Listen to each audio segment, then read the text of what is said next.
முதலாவது அத்தியாயத்தில் அத்தியாரோப அபவாத நியாயப்படி பிரம்ம தத்துவமானது விளக்கப்படுகின்றது. பிரம்ம தத்துவத்தை சத்தியம் என்றும் இந்த ஜெகத்தை மித்தியா என்றும் நிலைநாட்ட இந்த நியாயம்தான் மிக முக்கியமான நியாயம்.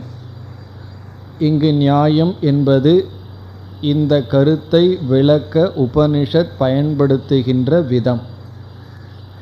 அப்படி எவைகளெல்லாம் அத்தியாரோபம் செய்யப்படுகின்றது என்ற விசாரத்தில் நாம் இருந்தோம். அதில் முதலில் அத்தியாரோபம் செய்யப்படுவது அவ்யாக்கிருத பிரபஞ்சம் என்று பார்த்தோம். அவ்யாக்கிருத பிரபஞ்சம் என்றால் மாயை, வெளித்தோற்றத்திற்கு வராத பிரபஞ்சம் அல்லது மாயை அல்லது காரண அவஸ்தை, ஜெகத்தினுடைய காரண அவஸ்தை. பிறகு அடுத்த அத்தியாரோபம் வியாக்கிருத பிரபஞ்சம் என்று பார்த்தோம். வெளித்தோற்றத்திற்கு வராத மாயை வெளிப்படுவது வியாக்கிருதம். அப்படி வெளித்தோற்றத்திற்கு வந்த பிரபஞ்சம். அவைகளை எப்படி புரிந்து கொள்ளலாம்? சூக்ஷ்ம பூதங்கள், ஸ்தூல பூதங்கள், புவனங்கள். சூக்ஷ்ம பூதங்களான பஞ்ச 5, ஸ்தூல பூதங்கள் நாம் அனுபவிக்கின்ற இந்த 5, இவைகளெல்லாம் வாழ தகுந்த இடமாக இருக்கின்ற இந்த உலகங்களாக மாறி இருப்பது, இவைகளெல்லாம் வியாக்கிருத பிரபஞ்சம். இனி அடுத்ததாக நாம் பார்த்தது, இந்த வெளித்தோற்றத்திற்கு வந்த பிரபஞ்சமானது சாதனை சாத்தியம் என்று பிரிந்துள்ளது என்று பார்த்தோம். சாதனா பிரபஞ்சம், சாத்திய பிரபஞ்சம்னு பார்த்தோம். சில பொருள்கள் நமக்கு சாதனையாக இருக்கின்றது.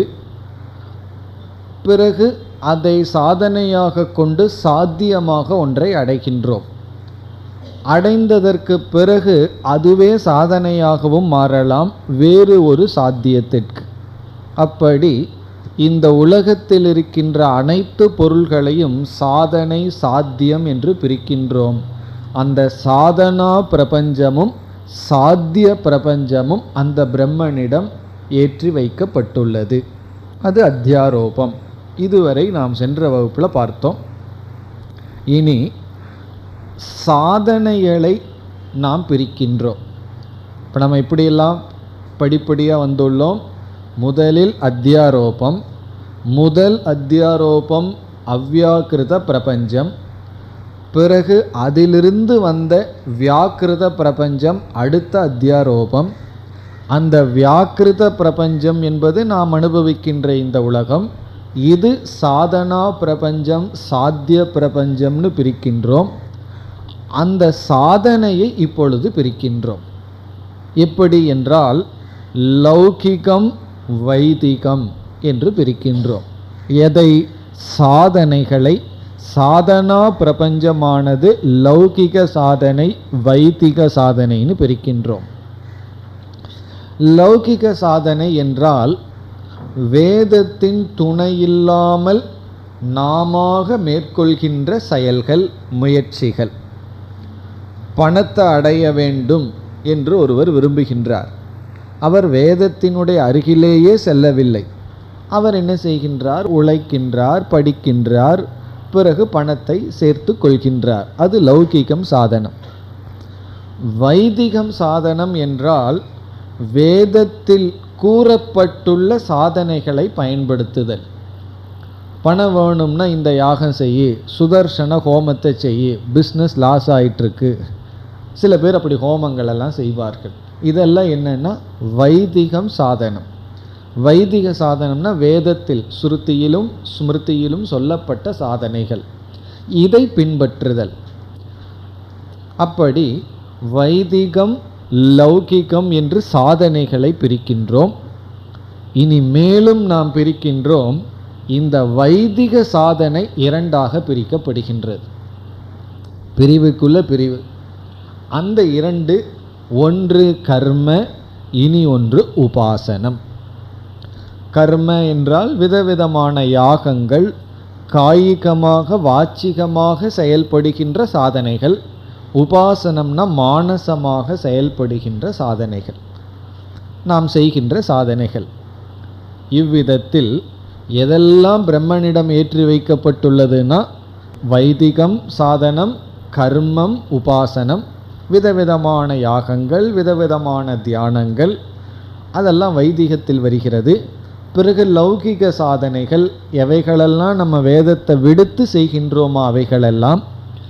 இந்த சாதனைகளெல்லாம் ஒரு உலகமாகவும் இதனால் அடையப்படுகின்ற சாத்திய பிரபஞ்சமும், பிறகு இதற்கு காரணமான அவ்யாக்கிருத பிரபஞ்சம், இவைகளெல்லாம் பிரம்மத்திடம் ஏற்றி வைக்கப்பட்டுள்ளது. அதனுடைய பொருள் என்னவென்றால், இவைகளெல்லாம் சத்தியமாக ஏற்றுக்கொள்வது தான் அத்தியாரோபம். அத்தியாரோபம்னா நம்ம ஏதோ ஒன்றை தலையில் எடுத்துட்டு போய் ஒன்று மீது வைப்பதுன்னு அர்த்தம் கிடையாது. இவைகளையெல்லாம் ஏற்றுக்கொள்வதே அத்தியாரோபம். அதாவது சிஷ்யன் சொல்கின்றான், கயிற்றை பார்த்து அங்கே பாம்பு இருக்குன்னு சொல்கிறான். குருவானவர் ஆமாம் பாம்பு தான்னு சொல்கிறார். அப்படி பாம்புன்னு குரு சொல்கிறது தான் அத்தியாரோபம். சிஷ்யன் சொல்கிறது என்னன்னா அதற்கு பெயர் அத்தியாசம். அறியாமையினால் தவறு செய்தா அத்தியாசம். அந்த தவறை ஏற்றுக்கொண்டு உபதேசத்திற்காக தற்காலிகமாக ஏற்றுக்கொள்வது அத்தியாரோபம். அறிவுடன் செய்வது அத்தியாரோபம். ஒரு கற்சிலையை பார்க்கின்றோம், அதில் இறைவனை வழிபடுகின்றோம். அந்த இறைவன்கிற உணர்வை நம்ம அதிலிருந்து எடுத்து கொள்கின்றோம். சிவலிங்கத்தை பார்த்து சிவன்கிற உணர்வை எடுக்கிறோம். இதை அத்தியாசம்னு சொல்லக்கூடாது. பிறகு என்னன்னா, இது அறிவுடன் செய்வது. அது நமக்கு தெரியும், வெறும் கல்தான். இருந்தாலும் அதில் நாம் அதை ஒரு துணையாக பயன்படுத்தி அந்த இறை தத்துவத்தை மனதிற்குள் கொண்டு வருகின்றோம். காரணம், நமக்கு அப்படி ஒரு பொருள் தேவைப்படுகின்றது இறைவனை நினைக்க. கோயிலுக்குள்ளே போனால் தான் பக்திங்கிற உணர்வு வருகின்றது. அப்போ கோயிலுங்கிறது என்ன? அதுவும் ஒரு இடம்தான். வீடு ஒரு இடம் போல அதுவும் ஒரு இடம்தான். ஆனால் அதை கோயில்னு பார்க்கறது நமக்கு தெரியும், அதுவும் செங்கற்கல்லால் கட்டப்பட்டது தான். இருந்தாலும் அங்கே ஒரு மேன்மையை நம்ம உணர்வதுங்கிறது அறியாமையினால் அல்ல, அது தெரிந்தே செய்வது. அப்படி குரு செய்வது அத்தியாரோபம், சிஷ்யன் செய்வது அத்தியாசம். பிறகு குரு எதற்கு அதை செய்கிறார்னா அந்த அத்தியாசத்தை நீக்கிறதுக்கு இவர் ஏற்றுக்கொள்கின்றார். அப்படி அனைத்தும் ஏற்றுக்கொள்ளப்படுவதுதான் அத்தியாரோபம். இவைகளெல்லாம் பிரம்மனிடத்தில் ஏற்றி வைக்கப்பட்டுள்ளது. இனி இந்த உபனிஷத்தில் என்னென்ன அத்தியாரோபம் வருகின்றது என்று பார்த்தால், முதல் 3 பகுதிகளில் உபாசனா அத்தியாரோபம் செய்யப்படுகின்றது. என்ன அத்தியாரோபம்? வைதிகம் சாதனம். அந்த வைதிக சாதனத்தில் உபாசனைகள் ஏற்றி வைக்கப்படுகின்றது. அதனுடைய அர்த்தம் என்ன? உபாசனை முதல் 3 செக்ஷனில் வருது. பிறகு 4வது செக்ஷனில் சாத்திய பிரபஞ்சம் அத்தியாரோபம் செய்யப்படும். ஒரு மனிதன் அதிகமாக அடையக்கூடிய சாத்தியம் என்னவென்றால் ஹிரண்ய கர்ப்பனுடைய பதவி. அது ஏற்றி வைக்கப்பட்டு பிறகு அதிலேயே தோஷம் காட்டப்பட்டு அபவாதம் உடனே செய்யப்படுகின்றது. அவ்விதத்தில் முதலில் சாதனைகளை அத்தியாரோபம் செய்து சாதனையினால் அடையப்படுகின்ற சாத்தியத்தை எடுத்துக்கொண்டு அதையும் அத்தியாரோபம் செய்து பிறகு அதில் இருக்கின்ற குறைகளை காட்டி அதை நீக்கி பிரம்ம தத்துவத்தை உபனிஷத் நமக்கு போதிக்க இருக்கின்றது. அப்படி நாம் முதல் 3 பகுதிகளில் அத்தியாரோபத்தில் இருப்போம். எப்படிப்பட்ட அத்தியாரோபம்? உபாசனா ரூபமான சாதனா அத்தியாரோபம். 4வது செக்ஷனில் முதலில் சாத்திய அத்தியாரோபத்திற்கு செல்வோம். பிறகு அந்த பகுதியிலேயே ஆத்ம ஞானம் வர இருக்கின்றது. மகா வாக்கியமான அகம் பிரம்மாஸ்மி வர இருக்கின்றது. இதுதான் நாம் செல்ல இருக்கின்ற பாதை.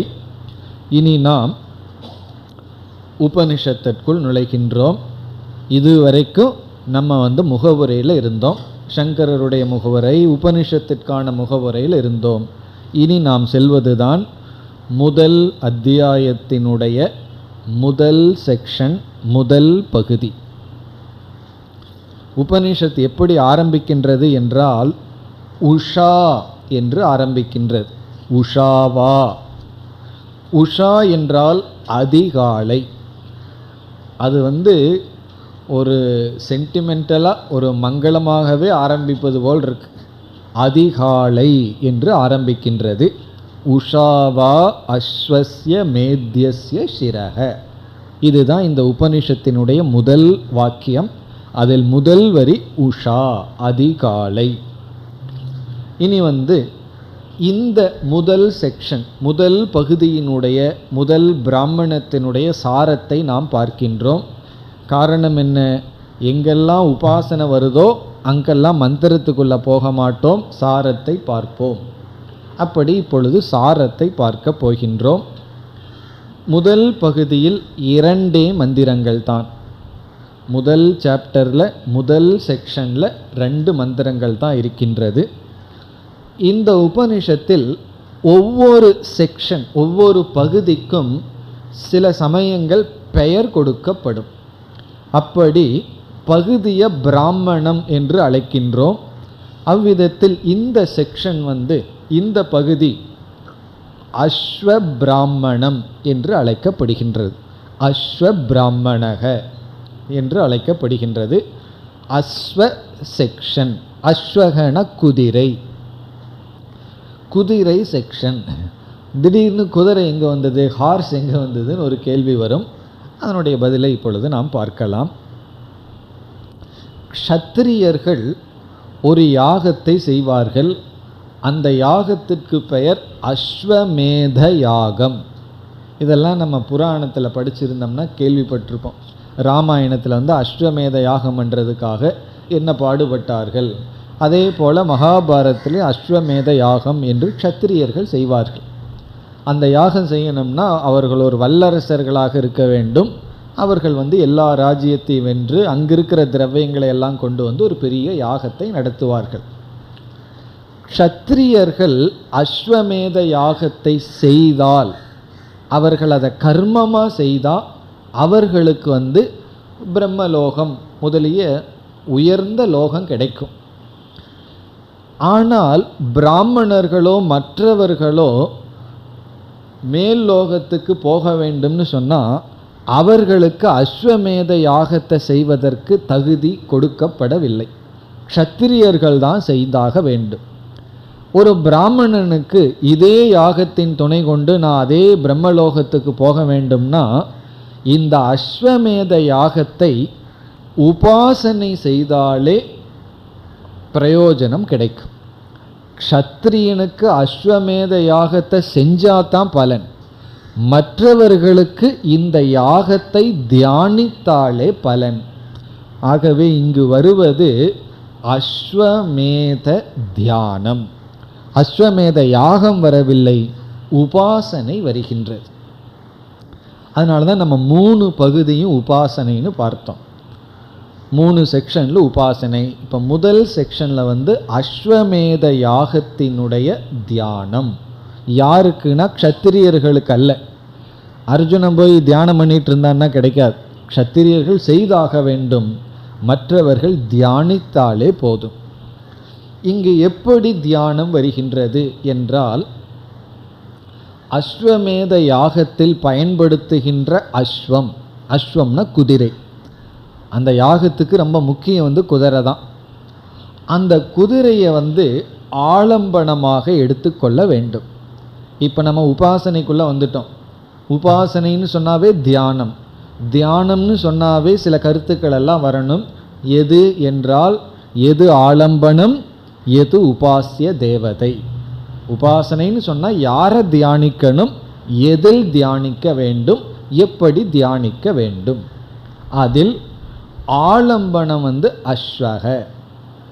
எப்படிப்பட்ட அஸ்வம் என்றால் அஸ்வமேத யாகத்தில் பயன்படுத்தப்படுகின்ற குதிரை.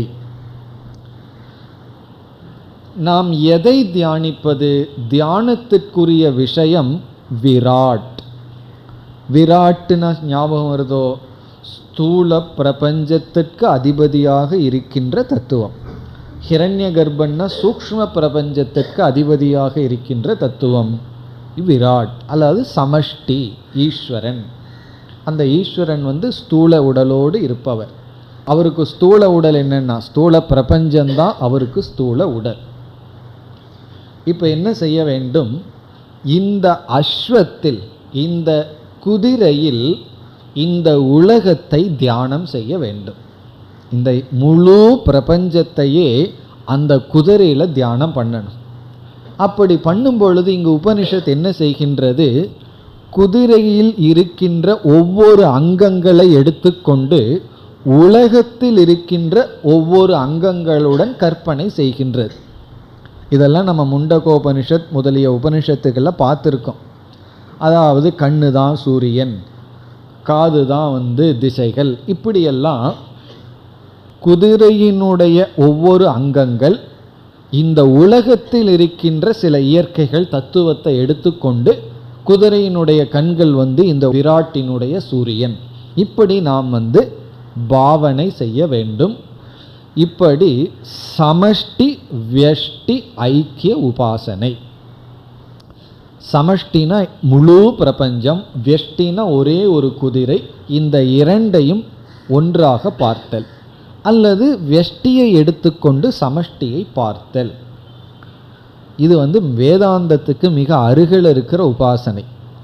இப்போ இந்த உபாசனையை நாம் காமியமாக செய்யலாம், நிஷ்காமியமாகவும் செய்யலாம். எனக்கு இங்கு சொல்கிற அகம் பிரம்மாஸ்மிங்கிறது புரியணுங்கிற எண்ணத்துலேயும் செய்யலாம்.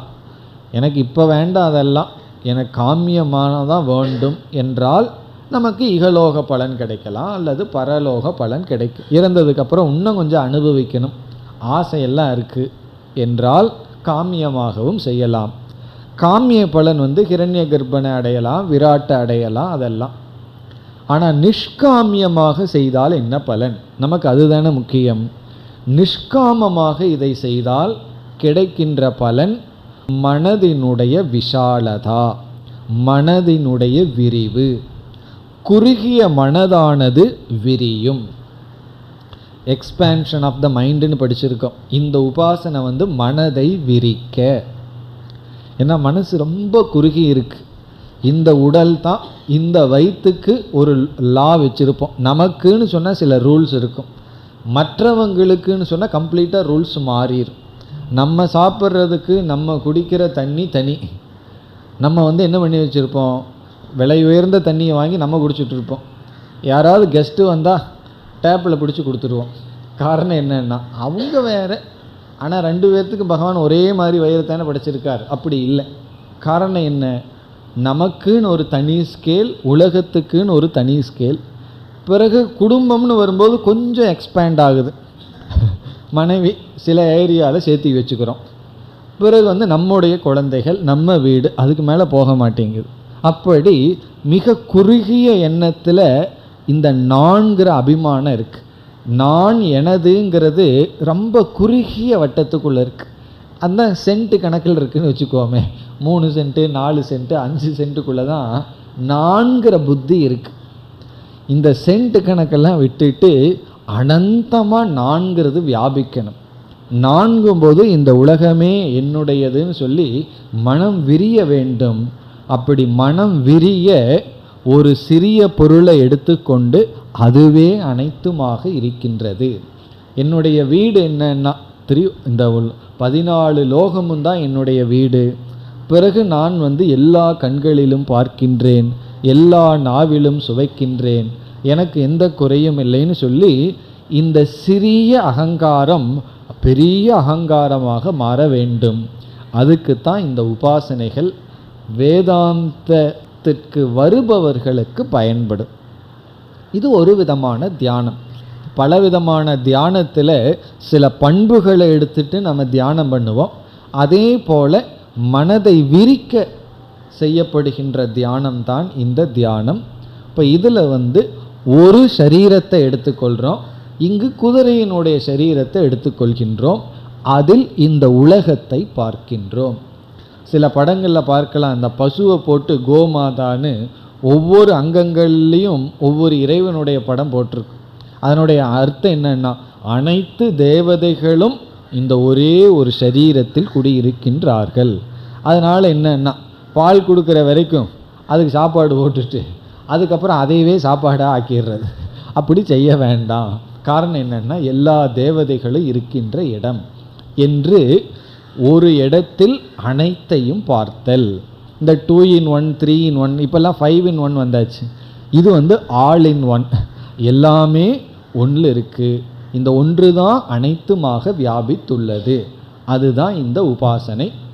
இப்போ சாம்பிளுக்கு நம்ம சிலதை மட்டும் எடுத்து பார்க்கலாம். நம்ம மந்திரத்தை படிக்க போகிறதில்ல, இருந்தாலும் இந்த உபனிஷத் எப்படி துவங்குதுங்கிறதுக்காக நம்ம பார்த்தோம். உஷாவா அஸ்வஸ்ய மேத்யஸ்ய சிரக, இதுதான் இதனுடைய ஓப்பனிங் ஸ்டேட்மெண்ட், உபனிஷத்தினுடைய ஆரம்பம். இப்போ நம்ம என்ன செய்ய போகின்றோம், உபனிஷத்தில் இந்த இடத்தில் குதிரையினுடைய எந்த உறுப்பை இந்த உலகத்தில் எதற்கு ஒப்பிடப்படுகின்றதுன்னு உதாரணமாக சிலதை பார்க்க போகிறோம். உபனிஷத் ரொம்ப கொடுத்துருக்கு, அதில் சிலதை மட்டும் பார்த்து பிறகு இறுதியாக ஒரு கருத்தை பார்த்து இந்த உபாசனையை நாம் முடித்து கொள்ள போகின்றோம். இதுதான் இந்த உபாசனையினுடைய சாரம். இதில் தேவதை விராட்னா இந்த அனைத்து ஸ்தூல பிரபஞ்சம், ஆலம்பனம் அஸ்வக குதிரை, இதை க்ஷத்திரியன் செய்ய வேண்டும் அஸ்வமேத யாகத்தை. பிறகு பிராமணர்களோ மற்ற வர்ணத்தை சார்ந்தவர்களோ தியானித்தால் போதும். அந்த தியானிக்கிறதும் எப்படி யாகம் பண்ணணுமோ அப்படி தியானிக்கணுங்கிற அவசியம் இல்லை, இந்த மாதிரி தியானித்தால் போதும். ஒரு குதிரையை வச்சுட்டு இந்த உலகத்தை அந்த குதிரைக்குள்ளே கலந்துட்டோம்னா போதும், அந்த விதத்தில் தியானம் செய்தால் போதும். ஆகவே இங்கு அஸ்வமேத யாகத்தை எப்படி செய்ய வேண்டும்ங்கிற கருத்து கொடுக்கப்படவில்லை, எப்படி தியானிக்கப்பட வேண்டும்ங்கிறதான் கொடுக்கப்பட்டுள்ளது. இப்போ ஒவ்வொன்றாக எடுத்துக்கொள்ளலாம். இதில் அஸ்வக இஸ் ஈக்குவல் டு ஜெகத், அதான் முழுமையான கம்பேரிசன். ஒரு குதிரையை பார்த்தா அந்த குதிரையில் என்ன இருக்கா, உலகமே அடங்கி இருக்கின்றது. இப்போல்லாம் குதிரையை பார்க்குறதே ரேர், நம்ம எங்கே பார்க்குறோம். ஆனால் அந்த காலத்தில் அதுதானே டிரான்ஸ்போர்ட்டுக்கு இருந்தது. ஆகவே அந்த குதிரையையே உலகமாக பார்த்தல். அதில் குதிரையினுடைய முக்கியமான பகுதி என்னன்னா, எல்லாருக்கும் முக்கியமான பகுதி என்ன, தலை தான். அப்போ குதிரையினுடைய தலை உஷா அதிகாலை, சிரகன தலை, அஸ்வஸ்ய சிரக குதிரையினுடைய தலையானது, குதிரையினுடைய தலையை பார்க்கும்போது அதிகாலையாக தியானிக்க வேண்டும். அதான் உஷா. உஷாவை அஸ்வஸ்ய மேத்யஸ்ய சிரக, மேத்யஸ்யனா யாகத்துக்கு உரிய குதிரையினுடைய தலையானது அதிகாலை. அதுபோல் நமக்கு முக்கியமான காலம் என்ன தெரியுமா, அதிகாலை. அதிகாலையில் முக்கியமான காலம். ஏன்னா அந்த நேரத்தில் இயற்கையாகவே இந்த தமோ குணமெல்லாம் போய் உடல் சலிப்பெல்லாம் போய் நம்ம உடம்பு கொஞ்சம் ஃப்ரெஷ்ஷாக இருக்கும். அந்த நேரத்தில் உடல் மனசும் ஃப்ரெஷ்ஷாக தெளிவாக இருக்கிற நேரத்தில் நியூஸ் பேப்பரை படித்து காலத்தை வேஸ்ட்டு பண்ணுறதுக்கு பதுவாக, அல்லது வேறு வம்பு நாயம் பேசுகிறதுக்கு பதுவாக தியானம் பண்ணுறதுக்கோ உபனிஷத் படிக்கிறதுக்கோ நல்ல விஷயத்துக்கு பயன்படுத்த வேண்டும். இப்போ காலையில் அதிகாலையே நல்ல விஷயத்துக்கு நம்ம பயன்படுத்த வேண்டும். உடல் அல்லது உள்ள ஆரோக்கியத்துக்கு அந்த காலத்தை பயன்படுத்தணும். சில பேர் அந்த காலத்தை தூங்கிறதுக்கு பயன்படுத்துவார்கள், ஏன்னா எந்திரிக்கிறதே ரொம்ப லேட்டு தானே. சில பேர் எந்திரிச்சு விடுவார்கள், பேப்பரில் முழிப்பார்கள். அப்படி இல்லாமல் அதிகாலைங்கிறது மனிதனுடைய வாழ்க்கையில் முக்கியமான ஒரு பங்கு. நம்ம தலை போல் அதை எப்படி பயன்படுத்துகிறோமோ அப்படி தான் நம்ம தலையும் இருக்கும். தலைக்குள்ளே எப்படி இருக்கும்னா அதிகாலையை இப்படி பயன்படுத்துகின்றோம். அப்படி குதிரையினுடைய தலையை பார்க்கும் பொழுது அதிகாலையாக தியானிக்க வேண்டுமா. இந்த உலகத்தில் காலை பொழுது எப்படி இருக்கும் அதை தியானிக்க வேண்டுமாம். இனி குதிரையினுடைய கண் சக்ஷுகு சூரியக, இது எல்லா கம்பேரிசன்ல இது கரெக்டாக அப்படியே வரும். கண்ணை வந்து சூரியனாக பார்க்க வேண்டுமா? குதிரையினுடைய கண்ணு தானே இந்த உலகத்தை பார்த்து உலகத்துக்கு வெளிச்சத்தை கொடுக்கிறதே கண்ணு தான். கண்ணு தான் உலகத்தை பிரகாசப்படுத்துகின்றது. அதே போல் சூரியன் இந்த உலகத்தை பிரகாசப்படுத்துகின்றது.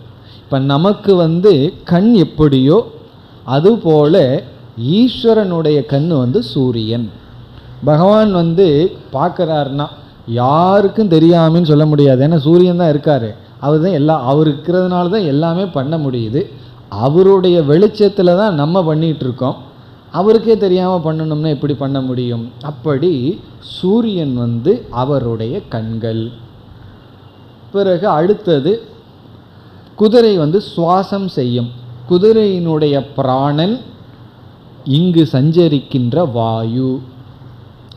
பகவானுக்கு வந்து பகவானுடைய வாயு என்னன்னா அவருடைய பிரீத்திங் வந்து இந்த காற்று தான். சில சமயம் அவர் கொஞ்சம் ஆஸ்துமா வரும்போது என்ன ஆகும்னா சைக்ளோன், அவர் கொஞ்சம் வேகமாக பிரீத் பண்ணார்னா இருக்கிறதெல்லாம் பறக்கும். அப்படி பகவானுடைய பிராணன் என்னவென்றால் இந்த வாயு. பிறகு வந்து குதிரையினுடைய நடு உடல் அது வந்து காலம். காலம்தான் உடலாம். பகவானுடைய உடல் வந்து காலம், கால தத்துவம். ஒரு வருஷம், இயர், கால தத்துவம். பிறகு வந்து குதிரையினுடைய வயிறு, வயிற்றில் பொதுவாக என்ன இருக்கும்னா சில பேர்த்துக்கு அது இருக்கிறது இல்லை எப்பவுமே. பொதுவாக இருக்கிறது வந்து ஆகாசம், வெற்றிடம். வயிறுன்னு சொன்னாவே வெற்றிடம். சில பேர் கொஞ்சம் வெற்றிடத்தையும் கூட விடமாட்டார்கள், உள்ளே தள்ளிகிட்டே இருப்பார்கள். அப்படி குதிரையினுடைய வயிறு வந்து உதரம் வந்து ஆகாசமா. இந்த ஆகாசம்தான் பகவானுடைய வயிறாம், வெற்றிடமாம். குதிரையினுடைய குழம்பு கால், அது குதிரை கால் வைக்குதே அது என்னவா? பிருத்திவி, இந்த பூமியா. இந்த பூமி வந்து பகவானுடைய கால்கள். பிறகு வந்து குதிரையினுடைய எலும்புகள், குதிரைக்கு அழகாக இருக்கிறது அந்த ரிங்கு ரிங்காக அந்த எலும்பு இருக்கிறது தான். அப்படி எலும்புகளெல்லாம் அஸ்தி என்னன்னா நக்ஷத்ராணி, நட்சத்திரங்களா. உபனிஷத்தினுடைய கற்பனையினுடைய அழகையே நம்ம ரசிக்கணும். குதிரையினுடைய எலும்புகள்லாம் அதனுடைய நட்சத்திரங்களாம். பிறகு வந்து குதிரைக்கு வந்து முடி இருக்கும், ரொம்ப அழகாக இருக்கும் அந்த முடி, ரோமம். அது வந்து மரம் செடி கொடிகள். குதிரையினுடைய ரோமம் வந்து செடி கொடிகளாம். இனி இறுதியாக இப்படி ரொம்ப இருக்குது. நான் உங்களுக்கு ஒரு சாம்பிளுக்கு சிலது தான் எடுத்துக்கொண்டேன். இப்படி வந்து ரொம்ப இருக்குது. நேரம் இருந்தால் வீட்டில் போய் மந்திரத்தை படித்தா நமக்கு புரிந்துவிடும். இனி கடைசியாக வர்றோம். குதிரை எதிலிருந்து உற்பத்தி ஆனது? யோனி. யோனினா பிறப்பிடம். குதிரையினுடைய பிறப்பிடம் என்ன? அது வந்து சமுத்திரக, சமுத்திரம் என்று சொல்லப்படுகிறது. சமுத்திரம், சமுத்திரம்னா கடல். இந்த சமுத்திரம்ங்கிற சொல்லுக்கு இரண்டு பொருள்கள் உண்டு இந்த இடத்துல. ஒரு பொருள் வந்து கடல் தான். ஏன்னா புராணங்களில் கடலில் இருந்தெல்லாம் குதிரை வந்ததாக சில கற்பனைகள் எல்லாம் செய்யப்படுகின்றது. ஒரு பொருள் வந்து கடல். இனியொரு பொருள் என்னவென்றால் ஈஸ்வரன். ஈஸ்வரனுக்கே சமுத்திரன் என்று ஒரு பொருள். அதற்கு காரணம் இருக்கின்றது. பூதானி சமுத்பத்ய திரவந்தி அப்படின்னு சமஸ்கிருதத்தில் லட்சணம் சொல்வார்கள். பூதானினா உயிரினங்கள், சமுத்பத்ய நன்கு வெளிப்பட்டு, திரவந்தி அஸ்மின் ஓடுகின்றது, வாழ்கின்றது. உயிரினங்கள் எதனிடமிருந்து தோன்றியதோ அதற்கு பெயர் சமுத்திரம். சமுத்திரங்கிறதுக்கு லட்சணமே சமுத்திரம்னா திரவந்தி, உற்பத்திய, எதனிடமிருந்து தோன்றுகிறதோ அது சமுத்திரம். ஏன்னா மீன் முதலியவைகளெல்லாம் அதனிடமிருந்து தானே தோன்றுகின்றது. அப்படி எதனிடமிருந்து தோன்றுகின்றனவோ அது சமுத்திரம். அப்படி இறைவனுக்கு லட்சணமே சமுத்திரம். அவரிடமிருந்து அனைத்து உயிரினங்களும் தோன்றுகின்றன. அந்த சமுத்திரத்திலிருந்து வந்தது தான் குதிரை. சைந்தவகங்கிற சொல்லுக்கு ரெண்டு பொருள் இருக்கு. ஒன்று உப்பு, இனி ஒன்று வந்து குதிரை. உப்பை ஏன் சைந்தவம்னு சொன்னா சமுத்திரத்திலிருந்து வர்றது உப்பு, சமுத்திரத்திலிருந்து வர்றது குதிரை. அப்படி இந்த குதிரையினுடைய தோற்றம் ஈஸ்வரன். அப்படி இந்த பிரபஞ்சம் விராட்டினுடைய தோற்றம் ஈஸ்வரன், காரண ரூபமாக இருக்கின்ற ஈஸ்வரன் சூக்ஷ்மமாக ஹிரண்ய கர்ப்பனாக வந்து ஸ்தூலமான விராட்டாக இருக்கின்றார். இதுதான் உபாசனை. இந்த உபாசனை இத்துடன் முடிவடைகின்றது. முதல் பிராமணம் அஸ்வ பிராமணம். இதில் வந்து அஸ்வத்தை இந்த உலகமாக விராட்டாக தியானித்தல், அதனுடைய பலன் நிஷ்காமமாக செய்தால் மனதில் இருக்கின்ற சுயநலங்கள், குறுகிய எண்ணங்கள் அவைகளெல்லாம் நீங்கி மனம் விரியும், பரந்த மனப்பான்மையை நம்மால் அடைய முடியும். இது ரொம்ப முக்கியம். காரணம் என்னவென்றால், சில பேர்த்துக்கு வந்து தன்னுடைய ப்ராப்பர்ட்டி, தன்னுடைய சொத்தை வந்து வேற யாராவது கொஞ்சம் அனுபவிச்சாங்கன்னா பொறுக்காது. இது இவர்கள் சம்பாதிச்சிருக்க மாட்டாங்க, இவங்க தாத்தா சம்பாதிச்சிருப்பார். யாராவது இவங்க சொத்தை மற்றவர்கள் பயன்படுத்தினா இவர்களுக்கு இங்கே வயிறு எரிஞ்சிட்டு இருக்கும். அப்படி இல்லாது மனம் சற்று பறந்து நம்ம சாப்பிட்டோம்னா இப்படி நமக்கு ஒரு ஜீவனுக்கு சுகம் கிடைக்குது, அதே போல் மற்றவர்களும் அனுபவிக்கட்டும். அதனால் நம்ம வயிறு எரிய வேண்டாம். இனியொரு வயிறு நிறைஞ்சா, நம்ம வயிறு எரிஞ்சா அது எந்த டாக்டர்னால வைத்தியம் பண்ண முடியும்? இது இந்த டாக்டர் தான் பண்ண முடியும். உபனிஷத்து தான் அதுக்கு வைத்தியம் கொடுக்கும். என்னென்னா, உன் மனசை விரித்துக்கொள், அதற்கான தியானம் தான் இது. இப்போ இத்துடன் முதல் பகுதி முடிவடைகின்றது. இனி நாம் இரண்டாவது செக்ஷன், இரண்டாவது பகுதிக்கு செல்லலாம். இந்த உபாசனையும் இரண்டாவது உபாசனையும் சேர்ந்து செய்ய வேண்டும். இப்போ ரெண்டு உபாசனையும் சேர்ந்து செய்ய வேண்டும். இந்த இரண்டாவது பகுதி அக்னி பிராமணம் என்று பெயர். இரண்டாவது பகுதிக்கு அக்னி பிராமணம். அக்னி பிராமணம் என்பது இங்கு வந்து அக்னி தான் ரொம்ப முக்கியத்துவம் பெறுகின்றார். இதில் வந்து 7 மந்திரங்கள் இருக்கின்றது, 1லிருந்து 7 வரை. இப்போ இதனுடைய சாரத்தையும் மிக சுருக்கமாக நாம் பார்க்கலாம். இதுவும் மனதை விரிக்கக்கூடிய உபாசனை தான். போன உபாசனையை போல இதே உபாசனை. ஆனால் இங்கு ஆலம்பனம் அக்னிஹி, அக்னி தான் ஆலம்பனம். அது எப்படிப்பட்ட நெருப்புனா, நெருப்பு எல்லா இடத்துலையும் இருக்குது. எப்படிப்பட்ட நெருப்பு என்றால், அஸ்வமேத யாகத்தில் யாக குண்டத்தில் எப்படி நெருப்பு இருக்குமோ அந்த நெருப்பு. ஒவ்வொரு யாகத்துக்கும் ஒவ்வொரு விதத்தில் யாக குண்டத்தை வளர்த்தி ஒவ்வொரு டைரக்ஷனில் நெருப்பை வளர்த்தணும். அப்படி அஸ்வமேத யாகத்தில் வளர்கின்ற அந்த நெருப்பு தான் ஆலம்பனம். உபாசியம் என்னன்னா விராட்டு தான். அந்த நெருப்பில் இருக்கிற ஒவ்வொரு டைரக்ஷன்லையும் இந்த உலகத்தில் இருக்கின்ற ஒவ்வொன்றுக்கும் நாம் தியானிக்க வேண்டும். எப்படி குதிரையை எடுத்துக்கொண்டு உலகத்தில் இருக்கிற அங்கங்களை தத்துவங்களை தியானித்தோமோ அதே போல அக்னியை எடுத்துக்கொண்டு தியானிக்க வேண்டும். அதுதான் இங்கு வந்து இந்த உபாசனையினுடைய சாரம். ஆனால் இங்கு என்ன செய்யப்பட்டிருக்கின்றது, இந்த அக்னியினுடைய ஸ்துதி செய்யப்பட்டுள்ளது. அக்னியினுடைய பெருமை இங்கு பேசப்பட்டிருக்கின்றது. அப்படி பேசுவதற்காக சிருஷ்டி எல்லாம் இங்கு வந்துள்ளது. இப்போ இந்த செக்ஷனுக்குள்ளே போனோம்னா சில படைப்புகள் எல்லாம் வரும். அதாவது என்னென்னலாம் படைக்கப்பட்டதுன்னு சொன்னால், மனம், பிறகு வந்து நீர், பிருத்திவி, வேதங்கள், இவைகளெல்லாம் தோன்றினங்கிற கருத்துக்கள் எல்லாம் வருகின்றது. இங்கு சிருஷ்டியினுடைய தாத்பரியம் அக்னியினுடைய பெருமையை கூற. இவ்விதத்தில் தியானித்தால் தியானத்தினுடைய பலன் நமக்கு வந்து 2 பலன் சொல்லப்பட்டிருக்கு. ஒன்று வந்து சுகம், இன்பம் கிடைக்குமா. இனி ஒன்று அபமிருத்யு வராது. அபமிருத்யுன்னு சொன்னால் திடீர்னு நாம் இறந்து விட மாட்டோமா. அதாவது ஆக்சிடென்ட்னாலேயோ இப்படி நமக்கு எவ்வளவு பிராரப்தம் இருக்கோ அவ்வளவு பிராரப்தம் காக்கப்படும். இடையில் எந்த விபரீதமும் நடக்காது.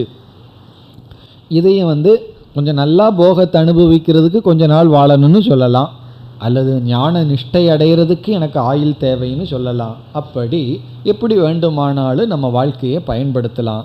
அதுதான் இந்த பகுதியினுடைய சாரம்.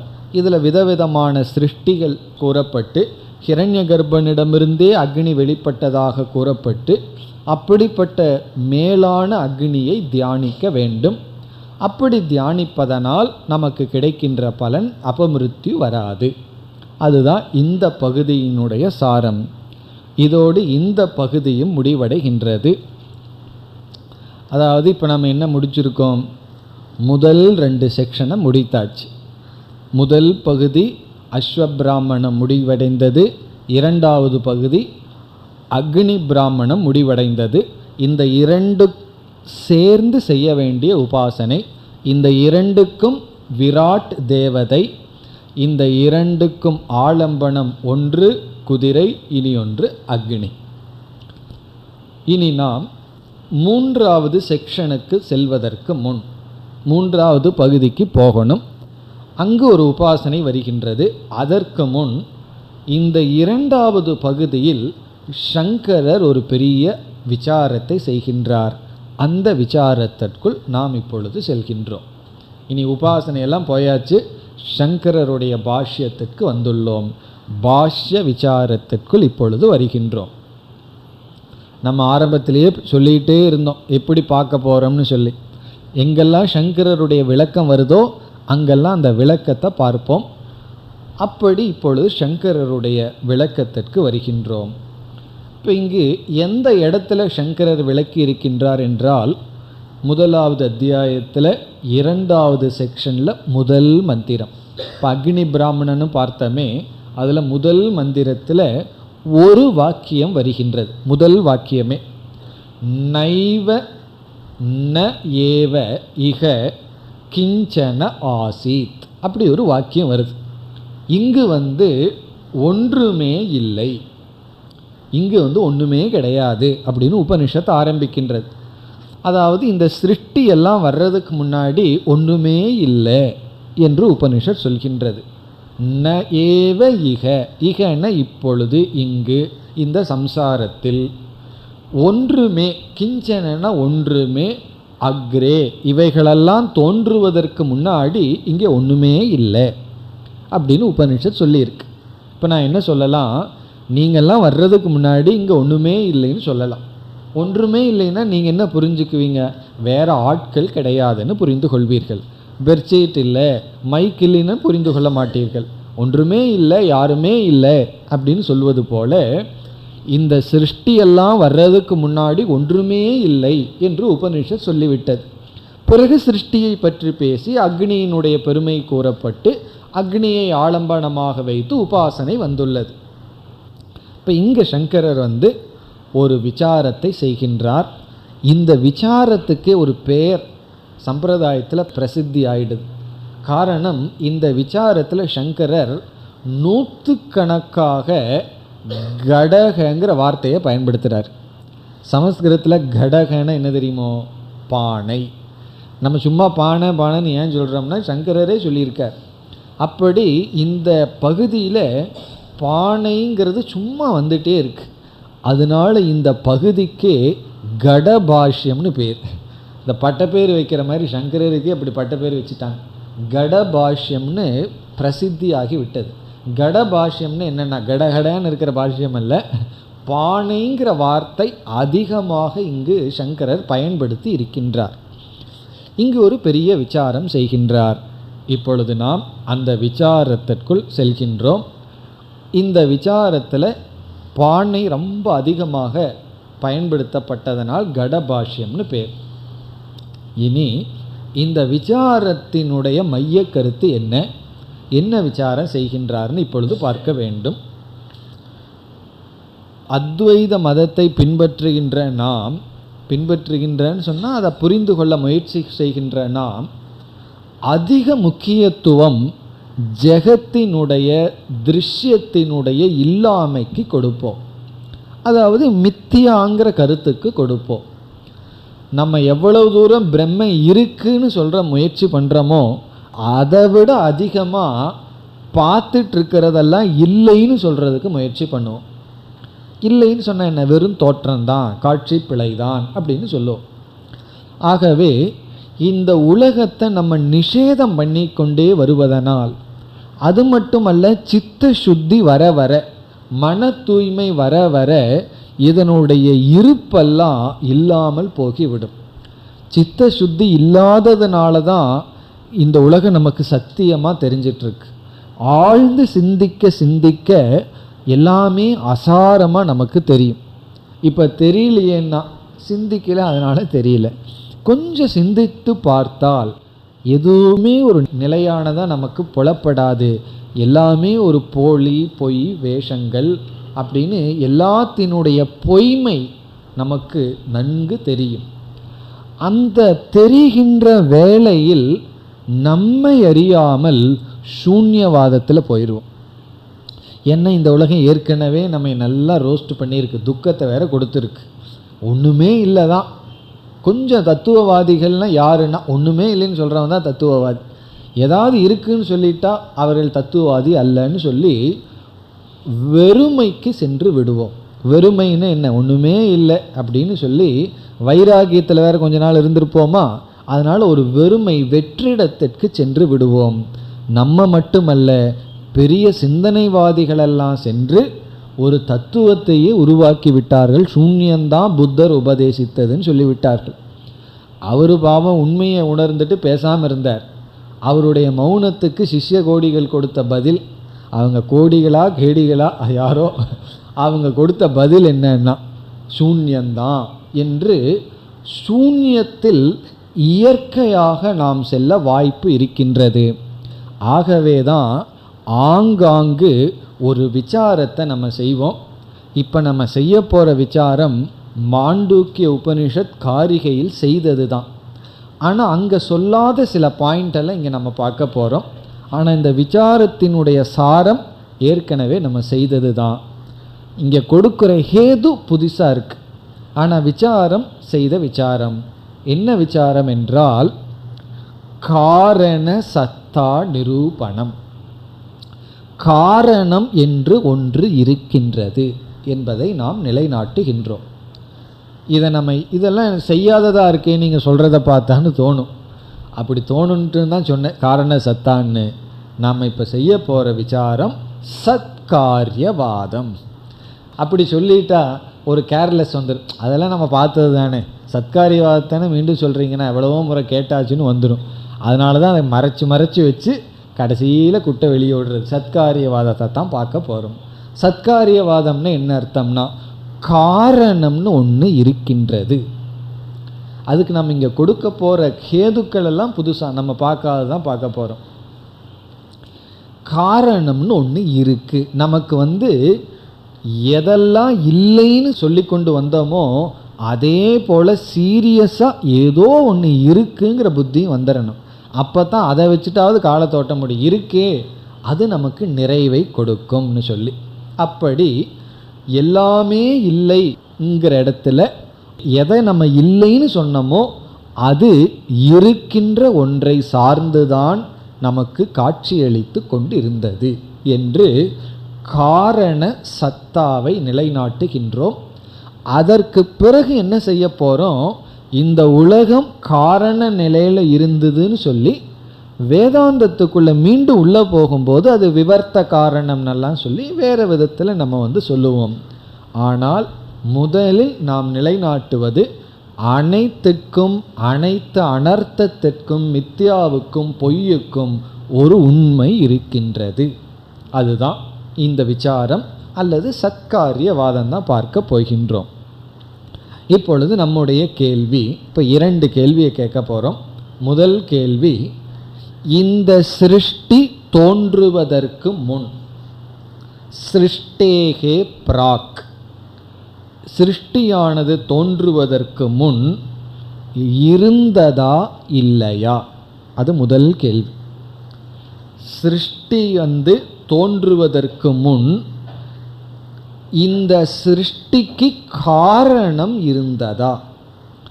சிருஷ்டேகே பிராக், சிருஷ்டிக்கு முன் இந்த சிருஷ்டிக்கு காரணமான ஒன்று இருந்ததா?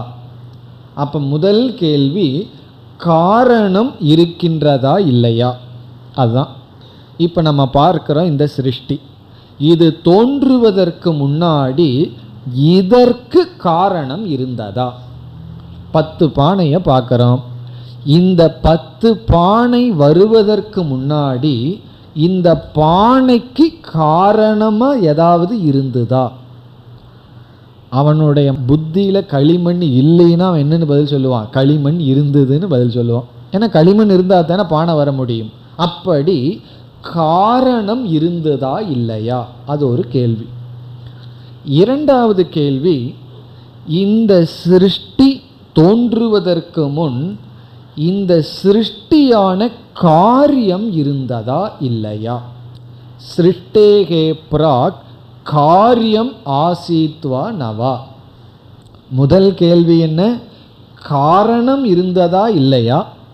இரண்டாவது காரியம் இருந்ததா இல்லையா? காரணம் காரியம்னா வேகா இருக்கும். உதாரணமாக சொன்னால் புரிஞ்சிடும். பானைகள் தோன்றுவதற்கு முன் பானைக்கு காரணமாக ஏதாவது இருந்ததா இல்லையா? இந்த இடத்துல களிமண்ணை மனசில் வச்சுட்டு சொல்கிறேன், களிமண் இருந்ததா இல்லையா? இரண்டாவது, இந்த பானைகள் தோன்றுவதற்கு முன் இந்த பானையே இருந்ததா இல்லையா? இருந்த பானை வந்துதா இல்லாத பானை வந்துதா? அதுதான் கேள்வி. காரியம் இருந்ததா இல்லையா? நம்மளுடைய பதில் ரெண்டுமே இருந்ததுன்னு சொல்ல போகிறோம். பானைகளெல்லாம் தோன்றுவதற்கு முன்னு பானைக்கான காரணமும் இருந்தது. பானைகள் தோன்றுவதற்கு முன் காரணத்தில் பானையும் இருந்ததுன்னு சொல்லுவோம். இதுதான் நம்முடைய சித்தாந்தம். இதைத்தான் நம்ம நிலைநாட்ட போகின்றோம். அப்படி நம்ம 2 கேள்வி கேட்டிருக்கோம். ஒவ்வொரு கேள்வியை எடுத்துட்டு நம்ம பதில் பார்க்க போகின்றோம். பதில் பார்க்கறதுக்கு முன்னாடி பூர்வபக்ஷியை பார்க்க போகிறோம். ஏன்னா விசாரம்னு சொன்னாவே பூர்வபக்ஷி வந்துடுவானே, அவன் 2 இல்லைன்னு சொல்ல போகிறான், அந்த 2 இருக்குன்னு சொல்ல போகிறோம். இந்த 2ல் முதல் கருத்தை எடுத்துட்டு அதை விசாரம் பண்ணிட்டு பிறகு இரண்டாவதுக்கு வர போகின்றோம். இப்போ இந்த 2ல் முதல் கருத்துக்கு வருகின்றோம். 2ன்னு சொன்னீங்களே, என்ன 2ன்னு கேட்டுற வேண்டாம். என்ன 2 மீண்டும் ஞாபகப்படுத்திக் கொள்ளலாம். முதல் இவைகள் தோன்றுவதற்கு முன் காரணம் இருந்ததா? இரண்டாவது, காரியம் இருந்ததா இல்லையா? காரணம் இருந்ததா, காரியம் இருந்ததா? பானையெல்லாம் தோன்றுவதற்கு முன்னாடி களிமண் இருந்ததா இல்லையாங்கிறது முதல் கேள்வி. ரெண்டாவது கேள்வி, பானையே இருந்ததா இல்லையா? இருந்ததுன்னு சொன்னால் இருக்கிற பானை வந்தது, இல்லைன்னு சொன்னால் இல்லாத பானை வந்தது. நீங்கள் என்ன சொல்கிறீர்கள்? நம்ம சொல்கிறோம் காரணமும் இருந்தது, காரியம் இருந்தது. அப்படி சொன்னால் சந்தேகம் உடனே வந்துடும், இருக்கிற பானை எதற்கு வரணும்னு. அதுக்கெல்லாம் நம்ம பதில் சொல்ல போகின்றோம். இதுதான் நம்ம பார்க்க போகிற விஷயம். இப்பொழுது முதல் கேள்விக்கு வருகின்றோம். முதல் கேள்வி காரண சத்தா விசாரக, அதான் முதல் விசாரம். ரெண்டாவது காரிய சத்தா விசாரம். முதல் இப்பொழுது எடுத்துக்கொள்வது காரண சத்தா விசாரக. காரணம் இருந்தது. பானைகளெல்லாம் உருவாவதற்கு முன் அதற்கு காரணமான களிமண் இருந்தது. நகைகளெல்லாம் தோன்றுவதற்கு முன் நகைகளுக்கு காரணமான தங்கம் இருந்தது என்று காரண சத்தா விசாரம். ஆடைகளெல்லாம் உருவாவதற்கு முன் துணிகள் இருந்தன, துணிகளெல்லாம் உருவாவதற்கு முன் நூல்கள் இருந்தன என்று காரண சத்தா விசாரம் இப்பொழுது செய்ய வேண்டும். இந்த விசாரத்தை நம்ம ஏன் செய்யணும்? எல்லாருமே காரணம் இருக்குன்னு ஒத்துட்டா நம்ம எதுக்கு விசாரம் பண்ணணும்? ஆனால் ஒருத்தன் இருக்கான், அவன் என்ன சொல்கிறான்? காரணமே இல்லைன்னு சொல்கிறான். களிமண்ணெல்லாம் தோன்றுவதற்கு முன்னாடி, பானைகளெல்லாம் தோன்றுவதற்கு முன்னாடி களிமண்ணே கிடையாது. பிறகு பானை வந்தது, அவ்வளோதான். எப்படி வந்ததுன்னா அவன் ஒரு பதில் சொல்கிறான். என்ன பதில் சொல்கிறான்னு பார்ப்போம். இவனுடைய புத்தியையும் பார்க்கணுமே. இவனு சும்மா சொல்லலை, இவனும் உதாரணத்தை கொடுத்து சொல்ல போகின்றான். ஆகவே இப்பொழுது நாம் பூர்வ பக்ஷியிடம் செல்கின்றோம். இந்த பூர்வ பக்ஷி யாருன்னு சொன்னால் க்ஷணிக விஞ்ஞானவாதி. க்ஷணிக விஞ்ஞானவாதிங்கிறவன் புத்த மதத்தில் ஒருவன்.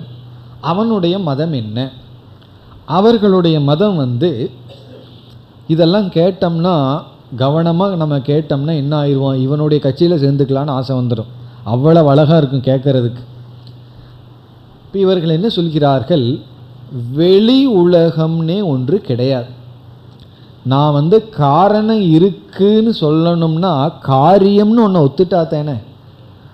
பானை வர்றதுக்கு முன்னாடி களிமண் இருந்துதான் நீ என்கிட்ட கேட்குற. அவன் சொல்கிறான் பானைன்னு ஒன்று இருந்தா தானே நான் களிமண்ணை பற்றி சொல்கிறதுக்கு. பானையும் கிடையாது களிமண்ணும் கிடையாதுங்கிறான்.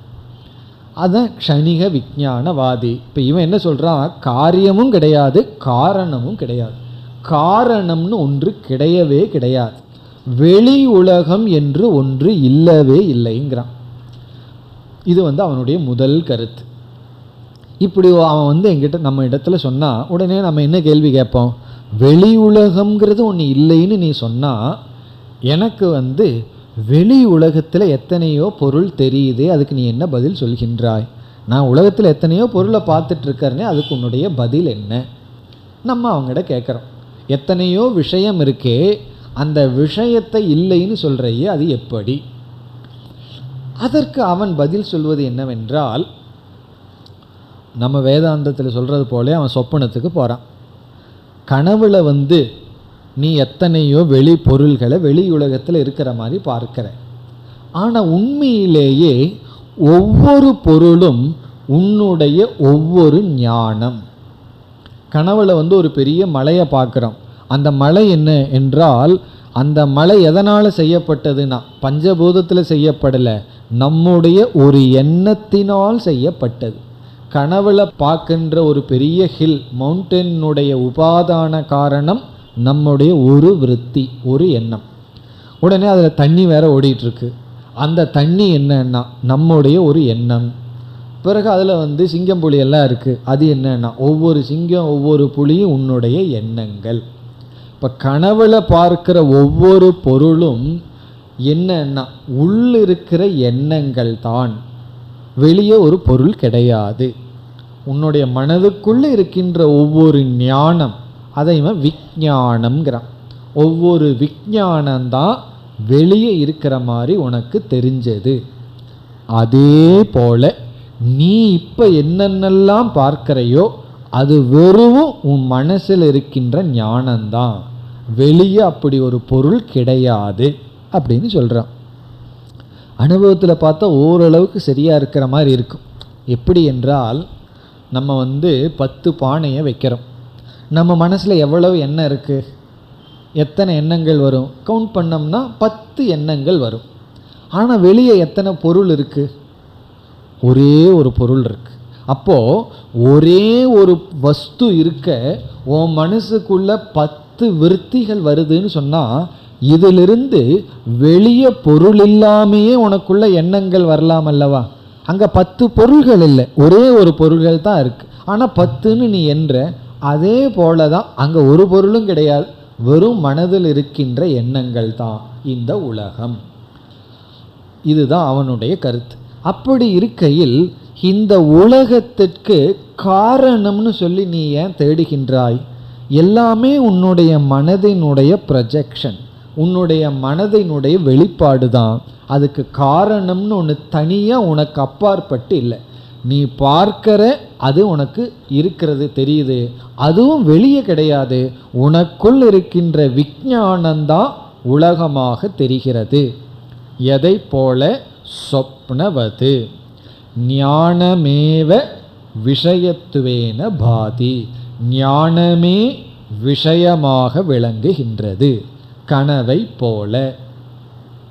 இவன் சொல்கிறது அப்சல்யூட்லி ரைட், கம்ப்ளீட்டாக ரைட்டு தான். கனவுல அப்படித்தான் இருக்குது, அதை நம்ம நிராகரிக்க முடியாது. கனவுல ஞானம் பொருள்களாக தெரிகின்றது. அதே போல இந்த உலகமும் ஞானம்தான் உலகமாக தெரிகிறது. பிறகு நாம் அவரிடம் ஒரு கேள்வியை கேட்குறோம். நீ அப்படி சொல்கிற, ஆனால் இந்த உலகத்தில் ஒரு தொடர்ச்சியை நம்ம பார்க்குறோம். ஏன்னா ஒவ்வொரு அறிவும், இந்த அறிவு தான் வெளியே தெரியுதுன்னு சொன்னால் தொடர்ச்சியை பார்க்கிறமே, அது எப்படி என்றால் அவன் என்ன சொல்கிறான், இந்த ஞானத்தினுடைய தன்மை க்ஷணிகம். க்ஷணிகம்னா அது தோன்றுது மடிந்து விடுகிறது, தோன்றுது மடிந்து விடுகிறது. ஒரு க்ஷணந்தான் அதற்கு உயிராம். நமக்கு வர்ற ஞான வந்து எவ்வளவு நேரம் இருக்குன்னா ஒரு க்ஷணம்தான்.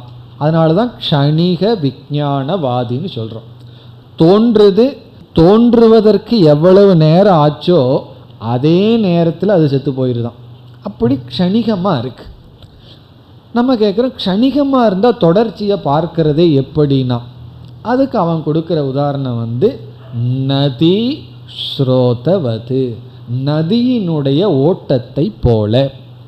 நீ வந்து நதி ஓடிட்டு இருக்கிறத பார்க்கிற, ஒவ்வொரு க்ஷணமும் நீ பார்க்கிறது வேறு தண்ணீர். ஒரு க்ஷணத்தில் பார்த்த தண்ணியை அடுத்த க்ஷணத்தில் நீ பார்க்கல, ஆனால் உனக்குள்ள என்ன அனுபவம் கிடைக்குது? சீராக ஒரே நீர் ஓடுவது போல தெரியுது. அப்படி மனதில் இருக்கின்ற இந்த விஞ்ஞானம், இந்த ஞானம் க்ஷணிகம், தொடர்ந்து பிறந்து பிறந்து இறந்து கொண்டே வருது. அதுதான் இருக்கு, அதை தவிர வேற ஒன்றுமே கிடையாது. அது தொடர்ச்சியாக இருக்கிறதுனால ஏதோ வெளியே பொருள்கள் இருப்பது போல் உனக்கு தெரிகின்றது. ஆகவே இவர்களுடைய கொள்கை காரியம்னு ஒன்று கிடையாது, காரணம்னு ஒன்று கிடையாது, உலகம்னு ஒன்று கிடையாது. உலகம்னு ஒரு காரியம் கிடையாது, இதற்கு ஒரு காரணமும் கிடையாது. இதனுடைய தன்மை, இதனுடைய சொரூபம் வந்து வெறும் ஞானம்தான் விஷயமாக தெரிகின்றது. இவைகளெல்லாம் வெறும் க்ஷணிகம் என்று சொல்லி, இந்த க்ஷணிக விஞ்ஞானம்தான் சத்தியம். சத்தியம்னு சொன்னால் இதுதான் இருக்குது, இதை தவிர வேறு ஒன்றும் கிடையாது. அதனால் உலகம் எனக்கு துயரத்தை கொடுக்குதுன்னு நீ சொல்லாதே. ஏன்னா உலகம்னு ஒன்று இருந்தால் தானே, எல்லாமே நம்மளுடைய மனதினுடைய கற்பனை தான். இது வந்து புத்த மதத்தில் இருக்கின்ற ஒரு கொள்கை. இவர்கள் பயன்படுத்துவது இரண்டு முக்கிய திருஷ்டாந்தம். ஒன்று சொப்பனம், இனி ஒன்று நதியினுடைய பிரவாகம். இதை பிடிச்சிட்டு தான் இவர்களுடைய இந்த சித்தாந்தமே நிற்குது. கனவை சொல்கிறார்கள், அது ஸ்ட்ராங், சாதாரணமான எக்ஸாம்பிள் அல்ல, ரொம்ப ஸ்ட்ராங்கான உதாரணத்தை பிடிச்சிருக்காங்க. கனவு, நதியினுடைய ஓட்டம். நதியினுடைய ஓட்டத்தில் க்ஷணிகம், ஆனால் தொடர்ச்சி இருக்குது. கனவுல வந்து உள்ளதான் இருக்கிறது தான் வெளியே நமக்கு தெரிகின்றது. அதுபோல் வெளியே ஒரு காரியம்னு ஒன்று உற்பத்தி ஆகலை. இவன் என்ன சொல்கிறான், காரணம்னு ஒன்று வெளியே இருந்து அதில் காரியம்னு ஒன்று இருந்து நீ அதை பார்க்கிறவன் வேறு. அப்படி கிடையாது. வெளியே காரியம்னு ஒன்று உற்பத்தி ஆகலை, அதுக்கு காரணம்னு ஒன்று தனியாக இல்லை. பிறகு என்னதான் இருக்குன்னா, எனக்குள் இருக்கிற விஞ்ஞானம்தான் உலகமாக இருக்கின்றது. இந்த விஞ்ஞானத்தினுடைய தன்மை க்ஷணிகம். இது அவர்களுடைய சித்தாந்தம். இப்போ முதல்ல சங்கரர் என்ன பண்ணுறார், இதை நிராகரணம் செய்கின்றார். இதை நீக்கியதற்கு பிறகு, இதை நீக்கிட்டு என்ன நிலைநாட்டுகின்றார், நம்முடைய அறிவுக்கு வேறாக வெளியே பொருள் இருக்குது. சொப்பனத்தில் நீ சொல்கிறது சரிதான், கனவுல நீ சொல்கிறது சரிதான். காரணம் அது வந்து பிராதிபாசிக சத்தியம். ஆனால் அதை விட மேலான இனியொரு சத்தியம் இருக்குது. நீ பிராதிபாசிக சத்தியத்தையே பிடிச்சிட்டு இருக்க. வியாவகாரிக சத்தியம்னு ஒன்று இருக்குது. அது வந்து என்னுடைய மைண்டினுடைய ப்ரொஜெக்ஷன் அல்ல. நான் ப்ரொஜெக்ட் பண்ணாலும் பண்ணாட்டி அது இருக்கத்தான் இருக்குது.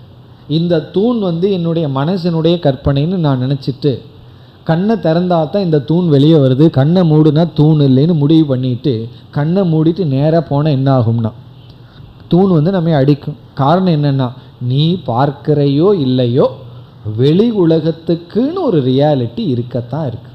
அப்போ அதுதான் உண்மையான்னா, இனியொரு புத்த மதவாதி சொல்லிட்டா அப்போ அதெல்லாம் உண்மைனா இல்லைப்பா, அதற்கு மேலே பாரமார்த்திக சத்தியம்னு ஒன்று இருக்குது என்று வெறும் பிராதிபாசிகத்தில் நீ மயங்கி விட்டாய். அதை வச்சுட்டு நீ தத்துவத்தை சொல்கிறேன்னு சொல்லி நம்ம வந்து காரணம் என்று ஒன்று இருக்கின்றது, இந்த உலகம் காரியம், இதற்கு காரணம் இருக்கின்றதுன்னு சொல்லி அவனுடைய லாங்குவேஜ் வந்து தர்க்கம். தர்க்கவாதிகிட்ட நம்ம எப்படி பேசணும், தர்க்கத்தில் தான் பேசியாகணும். இப்போ நாமளும் தர்க்க ரீதியாக அவனுக்கு பதில் சொல்லி காரணத்தை நிலைநாட்டுகின்றோம். அதை நிலைநாட்டியதற்கு பிறகு அடுத்த வாதி வருவான், நியாயவாதி, தர்க்கவாதி வந்து சரி நான் காரணத்தை ஒத்துக்கிறேன், ஆனால் காரியத்தை ஏற்றுக்கொள்ளவில்லை, காரியம் அசத்தாக இருந்ததுன்னு சொல்லுவான்.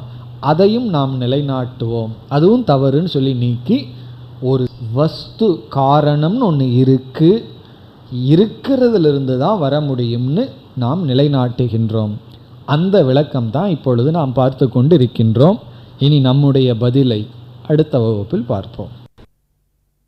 ஓம் பூர்ணமத பூர்ணமிதம் பூர்ணாத் பூர்ணமுதச்யதே பூர்ணஸ்ய பூர்ணமாதாய பூர்ணமேவாவசிஷ்யதே. ஓம் சாந்தி சாந்தி சாந்தி.